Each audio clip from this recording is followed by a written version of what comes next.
शीतल की शादी का दिन उसकी जिंदगी का सबसे बड़ा और खूबसूरत दिन था। वो अपनी दोस्त अनु की दी हुई काली मोतियों और धागे वाली पायल पहनती है, जिससे उसकी भाभी थोड़ी परेशान होती हैं। बारात आ जाती है और शीतल को उसके घर वाले स्टेज पर ले जाते हैं। जब वो अपने ससुराल पहुंचती है तो एक अजीब वाकया पेश आता है। उसकी सास जब आरती की थाली लेकर बहू की आरती करने की कोशिश करती है तो दिया बुझ जाता है। उसे एक बड़ा अपशगुन मानती है।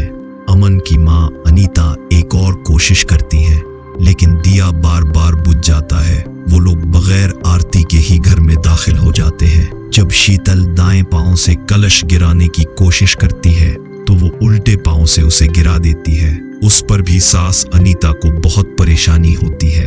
अमन अपनी माँ की बातों को नजरअंदाज करता है और शीतल को कमरे में ले आता है।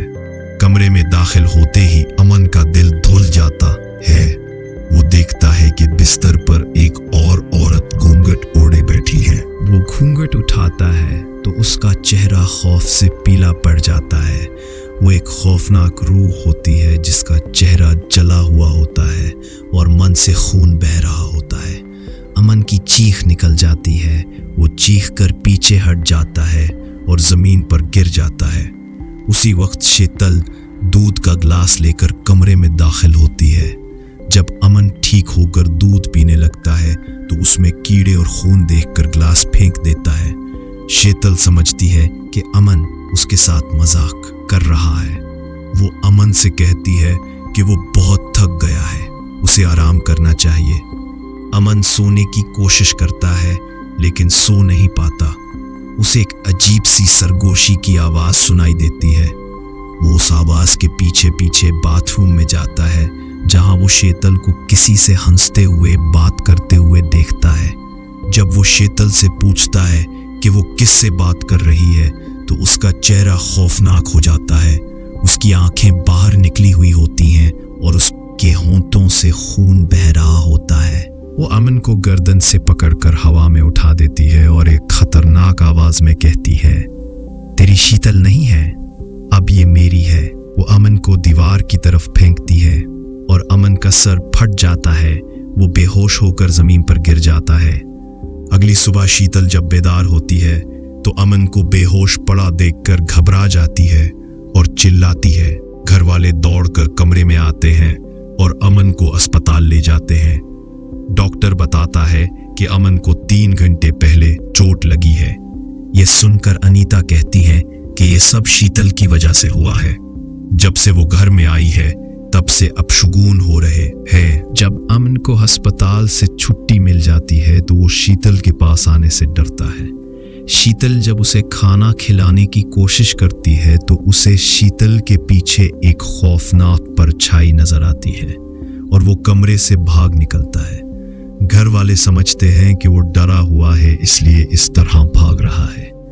रात को अनीता को बावर्ची खाने से आवाज आती है। वो वहां जाती हैं और शीतल को खिड़की में कसी से बात करते हुए देखती है। जब वो शीतल को आवाज देती हैं तो शीतल का चेहरा डरावना हो जाता है। वो किसी मुर्दा इंसान की तरह लग रही होती है। अनीता समझ जाती है कि शीतल किसी आत्मा के काबू में है और वो उस पर मंत्र पढ़ना शुरू कर देती है। शीतल दर्द से चीखना शुरू कर देती है और एक काली बिल्ली खिड़की से अंदर आकर अनीता के हाथ पर हमला करती है, जिससे उनके हाथ से ब्रेसलेट गिर जाता है और शीतल उन पर हावी हो जाती है। इसी वक्त राहुल और अमन चीखते हुए वहां पहुंचते हैं। अमन अपनी मां का ब्रेसलेट उठाकर उनके हाथ में पहना देता है और राहुल मंदिर से गंगा जल लेकर आता है और बेहोश हो जाता है। अमन सबको बताता है कि ये सब उसकी शादी की रात से शुरू हुआ है। अनीता कहती है। अनीता अपने मां का ब्रेसलेट उठाकर उनके हाथ में पहना देता है और राहुल मंदिर से गंगा जल लेकर आता है, उनके हाथ में पहना देता है। अनीता कहती है कि ये सब उसकी शादी की रात से शुरू हुआ है और वो बाबा के पास गया था। बाबा ने उसे बताया था कि अमावस की रात उसे शीतल को उनके पास लेकर जाना होगा।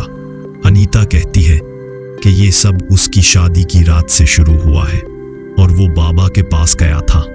और अनीता कहती है कि हमारे सब उसकी बेहोश हो गई है। अनीता कहती है कि वो सबसे ज्यादा बेहोश है और वो अभी वहां पर नहीं है। ऐसा अबीद जब 9 मगरा और 7 मिनटे दल की पहली बार आपसे मिलेंगे असास तारफा, तो उसने क्या कभी सिर्फ आपस में आना था और बाबा ने उनके हाथ में पहना देता है। उससे पहले एक दिन पूरे होगा। बाबा ने उसे बताया कि वो अमावस की रात उनसे मालिक होगा और वो बाबा के पास गया था है कि ये सब शादी के वक्त किसी ने किया है।